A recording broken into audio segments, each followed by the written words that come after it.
Just a pass. All right, we're back here on TerpTalk at Tuckerman Lane. All right, here in Potomac. What a great restaurant. We all had a great dinner, and we thank Mark Attman and Debbie Attman, his lovely wife, for hosting us tonight. It's been a great show, and we're going to take a few minutes now and kind of wrap up the year at College Park. So let's start with how it went last year. Certainly the men's and women's basketball teams. The men's team at the end of last year kind of caught fire. Almost, maybe we're a game or two away from making the tournament, but toward the end of the year, as Alex developed and they utilized the press, and they beat Duke down at the ACC tournament, which was a marquee win. Absolutely. And last year, we'll have to say that if you would have told me that they'd wind up in the NIT, what was it, the semis? Right. Final four of the NIT. Right. You would be happy. This year, we got a lot to prove, all right? We have a lot to prove going into the ACC season. Commissioner Swofford has killed us with the schedule. Duke, Carolina, and NC State on the road. And, you know, the biggest game of the year for us will be Syracuse at home. Right, you got Notre Dame coming in. And Notre Dame coming in, Pitt. But there's some tough games there, and it's going to be tough for Maryland to move on. So summarize, Don, of course, Don Markus from the Sun Papers, summarize, Don, the state of the basketball program as we speak. Well, I think it's still in transition. I think that, you know, as you know, well, as beloved, as respected as, you know, Gary Williams is, was, and will be, you know, he left the program in not a great place. You know, the recruiting had slipped. You know, some guys who projected to be good players, Jordan Williams left early. So, I mean, had Jordan Williams stayed, maybe I don't make that statement, but because he left, and that's not Gary's fault, you know, the program was not in great shape. So it's still in transition. Gary was always one, though, to make a program that didn't look like it had a lot of talent into a winner. Well, I mean, Turgeon did that his first year. First year, correct. And last year, I questioned, you know, and even did a story before the season, and Mark was great. I mean, the one thing about Mark, he's very honest, very opinionated about himself. I mean, as much as he'll tell, you know, say that a player didn't do his job, he'll say he didn't do his job. And he said that he didn't do a very good job, and I didn't think he did a good job last year. And this year I thought was going to be different. We're still seeing that it's going to take some time. Yeah, it's kind of like in transition, and it's always tough, always to replace a legend. And Gary Williams will be in the Hall of Fame, and it's tough to replace him. But you know, I look at the intensity of Mark's recruiting. I look at the intensity of everything he does. I like the addition of Dustin Clark to the staff, and Bino Ranson. He's been successful here, and Scott Spinelli is kind of like a coach waiting to be hired somewhere else probably. So I think the program's in great hands, and I'd like to see us do well in our final season in the ACC. It would be disappointing if that didn't happen. Sure. And I guess we'll wait and see what happens. But I'm a Turgeon believer, and I do believe that next year, as they say, when the cavalry comes, when Romello Trimble and Dion Wiley, you know, lead the class in here, I think that you know, it's always a matter of talent. In basketball, in any sport, right, you've got to have the goods to win. Right. Sure. And I think that Turgeon will do it. Well, earlier tonight you brought up the center that's coming, Trayvon Reed, the small forward, Jared Nickens. It's a really top class. But, top 10 class right now. Oh, yeah. So that just... But then if it doesn't work, you say they're freshmen, and if it works, you almost have your Fab Five with Rodney Peters. It's going to work. Trimble and Wiley are seasoned. Well, I also think that they're not going to have, I mean, nobody's leaving this program this year. If anybody leaves to go to the NBA, or try to go to the NBA, that's not going to happen. So Des Wells should be back next year. Jake Lehman will be back next year. Evan Smotrich will be back next year. Nick Faust will be back. I mean, they're all back. So you're going to have, and the one thing about it is, the Big Ten in basketball is in transition right now. Indiana's rebuilding. They didn't look very good a couple weeks ago against Syracuse.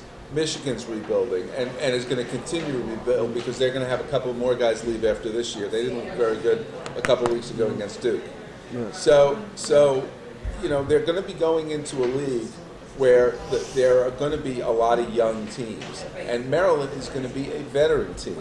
So there's not going to be the pressure on the Melo Trimbles and the Deion Wileys and the Trayvon Reeds to produce as there was and is right now on the Charles Mitchells and Shaq Lears and Roddy Peters. Sure. So I think it's going to be a good year for Maryland to go in the Big Ten. But again, there's going to be pressure on Mark. All right, let's move on because we want to cover a little bit of everything. And of course, we talked extensively about football and the game coming up on Friday. Yeah. And we look back at women's basketball, which Brenda, recruiting-wise, is way on top of the game. A great season last year. Ran up against the juggernaut in UConn, and kind of happened this year. But it's funny, when you look at UConn and you look at the rest of women's basketball, it's like two different leagues. Big gap. The gap is unbelievable. That being said, if anybody could ever close that gap, it would be Brenda. Well, we're trying. Yeah. You can certainly see it. There was a good crowd. I mean, a really good crowd that came out for the Maryland-UConn game. But last year in Maryland women's basketball, it was almost as bad as the Maryland quarterback situation. Had so many people go down to knee injuries. And yet Brenda was able to move on. Keep moving. She kept moving. And now this year, it seems to be they've got a lot of people to work on that rotation. This is a deep team. That's one problem I have with next year with Turgeon. You're right. I think everybody is coming back. And you got 4 kids who can play coming in. Right. There's only one ball in that court. Well, there's also going to be issues with playing time, and there is going to be. I would imagine after next year, somebody.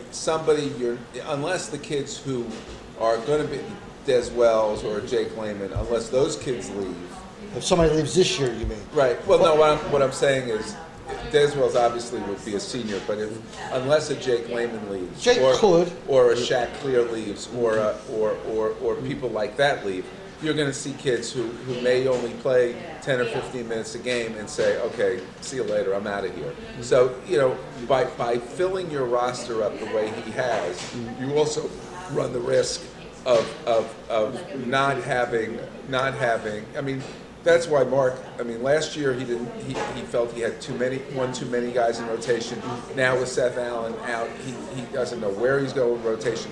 Next year you're going to have 13 guys on scholarship, and if they all can play, that's great. But they all have to be happy. You have to keep them happy. What happens to Nick Faust next year? I have a feeling he could become like Pishon Howard was last year, and that is a guy who will play when you need him, or you hope will play when you need him, and sometimes Pishon didn't play when you needed him last year. So, that could be an issue. We have a long season left, though. Right. We don't know how it's going to, what's going to be this team at the end of the year. Right. Who's going to be maybe on that bench and be unhappy? Because today, when these kids are unhappy, they go. It's that simple. But I hope that doesn't happen, but it surely could. At Maryland lately, all I think of, and pardon the negativity, is who's going to get hurt? The basketball team, other than Seth Allen's done a good job of staying in one piece. Every other major sport has had some big injuries. Yeah, well, it has, but every team has injuries. It's part of the game. Certainly nothing like last year. Last year was unbelievable. So you were talking about great recruiting classes. Which Maryland team has the #1 recruiting class in all the land? Well, this year it's the University of Maryland men's lacrosse team. Oh, something you might know something I about. have a passion for. Good. And Coach John Tillman. The class is led by, I think, a kid who's going to set records. And now I hear he's got some guys, on his level. And that, of course, is Matt Rambo and this kid Connor Canizero from Long Island and Colin Heacock from Boys Latin in Baltimore. Yeah. And it goes on and on and on. Matt Pons from Loyola. This recruiting class that Tillman has. All right, as Don's looking at me befuddled. How does he know all this? I think I'm going to finish my sandwich since I've been told when I don't know anything I should keep my mouth shut. Well, I'll tell you, I do watch the Final Four in lacrosse. Sort of a tradition. Well, it's in Baltimore this year. Well, I watch it on TV. Well, no, this year come to. You got to come. You can do a little article for TerpTalk. No, it's okay. I'll watch it on TV. I had that position until I ran into this guy. He says, "You got to come out and watch this." Oh no, I like the fact. Yeah. I like the fact they have a shot clock right now. Yes, sort of. To me, because both my kids played, they didn't really play a lot, but they were on their respective. One would play varsity, one played JV in high school in Montgomery County, which is not Baltimore. But I watched it, and it's a great sport, except that the shot clock and that the thing about when you pass the ball out of bounds, if you're closest to the ball, it's your ball. You don't have the rules down. That's not the case. To me, that's when you shoot the ball. Right. But anyway, go ahead. Maryland has a great recruiting. Great lacrosse team. The women's lacrosse, they went to the championship game last year. They're preseason favorites to win it all. We look back at Sasha Sarovsky and the soccer team, and this show was taped before the Final Four, but what a job he's done. Now, we're talking about soccer now. We're not talking about a sport that maybe only has 50 or 60 D1 teams. Soccer probably has close to 200. I mean, almost every school has a soccer team. Right.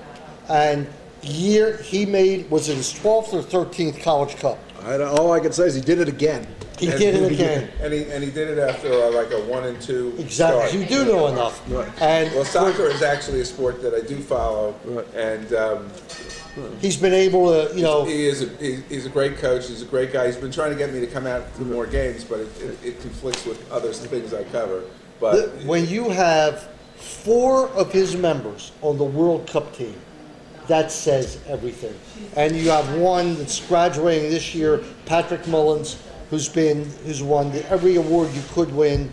The Herman Award, which is the award for soccer. Might he win it this year? I don't know, but he could. And just the depth and the goalie they had this year, Sasha, and I believe myself, will wind up being a U.S. goalie or a goalie in the Premier League. The kid by the name of Zach Steffen. Sasha's done an incredible job. We got to talk about Missy for a minute. Well, we do. On the Mullins thing, he's tied again for the number of goals, 16. He's top goal scorer in the country again. Yeah, so he's up there. And usually he faces 2 men every time he plays. Missy Bahaga, of course, with field hockey, it speaks for itself. A very disappointing loss this year in the semis to Duke after they beat them twice. She's always there. Women's lacrosse with Kathy Reese. Lost the championship last year, going into this championship game undefeated. So the the non-revenue sports are in for somewhat of an awakening, moving into the Big Ten. A little bit more travel, that's been a big point. But when you're the best in the country, you're going to be the best in the Big Ten, or certainly among the best. So they all sit well. So overall, let's take a look at the job, and I want your editorial opinion, Don. Look at the job that Kevin Anderson's done. All right, let's look at this year, how he has grown into the job a little bit more. Well, I mean, Kevin and I got off to a pretty rough start. Basically, I was not in sports. I was writing some sports. And the first thing that I wrote about was the firing of Ralph Friedger, the hiring of Randy Edsel. Did not go well. I thought the whole way it was handled did not go well. Then you had what happened with Gary. That was, obviously a different situation. He retired. He brings Turgeon in. Randy has a couple of very tough years. I still have I probably have fewer questions about Mark Turgeon than I did about Randy Edsel in terms of long-term success at Maryland. But I still think there are questions about both right now, and a lot will depend on how Kevin Anderson is perceived as the athletic director. Regardless of the success he has in the non-revenue sports, is going to be tied to those 2 hires. We're all very quick to jump and judge, but these 2 guys have only been here 3 years, and they have not. And certainly, there's been some levels of success for the football team this year. And Mark knows better than anybody else in the world that the only standard of success for Maryland is they've got to get in the tournament, all right, to dance. and they haven't done it yet. Hopefully they could do it this year. It's going to be tough, but it's still only 3 years. You've got to give these guys time to develop, and that's why Edsel got a 6-year contract, and Turgeon got an 8-year contract. Now, 8 years sounds like a long time. It's a long contract. It's a long contract. It's a long contract for a guy who has not been at a school, believe me. I mean, I really, really respect Mark and like Mark, and I think it's a very long contract to give somebody who's not been at the school. I think you're right that they've only been there 3 years, but this is a different generation. People want success, people want immediate gratification, all that, you know, it's culturally. So it's a different, with the internet, it's completely different. Everything changes. So I think that you have to be able to prove that you're at the level, and NIT is not good enough, and the Military Bowl is not good enough. And it's a good place to start. It's good enough this year. You know, well, the Military Bowl is good enough this year. The NIT this year, as you just said before, is not going to be good enough. I think Mark's going to take some major heat after this season if they don't get to the.